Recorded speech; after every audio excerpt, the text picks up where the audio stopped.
ఈయన పేరు నూనె శ్రీధర్. కేసీఆర్ హయాంలో కాళేశ్వరానికి పని చేసిన ఎగ్జిక్యూటివ్ ఇంజనీరు. 300 కోట్లకు పైగా అక్రమాస్తులు కూడా పెట్టిండు. తెల్లాపూర్లో విల్లా, షేక్పేటలోని స్కై హై గేటెడ్ కమ్యూనిటీలో లగ్జరీ ఫ్లాటు, అమీర్పేటలో కమర్షియల్ కాంప్లెక్స్, కరీంనగర్లో 3 ఫ్లాట్లు, హైదరాబాద్, వరంగల్, కరీంనగర్లలో 3 పెద్ద బిల్డింగ్స్, 16 ఎకరాల వ్యవసాయ భూమి, హైదరాబాద్లో 19 ఇండ్ల స్థలాలు, 2 కార్లు, కిలోల కొద్ది బంగారాభరణాలు, కోట్లాది రూపాయల బ్యాంకు డిపాజిట్లు, ఇట్లా 100 కోట్లు ఎనికేసుకున్నాడు.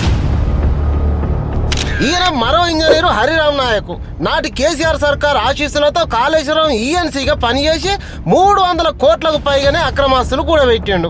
షేక్పేట, కొండాపూర్లో లగ్జరీ విల్లాలు, మాదాపూర్, నార్సింగ్లో ఫ్లాట్లు, అమరావతిలో కమర్షియల్ ల్యాండ్, అర్కుక్ మండలంలో 28 ఎకరాల వ్యవసాయ భూమి, పటాన్ చెరువులో 20 గుంటల భూమి, శ్రీనగర్ కాలనీలో 2 ఇండ్లు, బొమ్మల రామారంలో 6 ఎకరాల్లో మామిడి తోట, ఫామ్ హౌస్, కొత్తగూడెంలో నిర్మాణంలో ఉన్న భవనం, కుత్బుల్లాపూర్, మిర్యాలగూడలో ఫ్లాట్లు, ఇట్లా ఎక్కడ పడితే అక్కడ అక్రమాస్తులు సంపాదించిండు.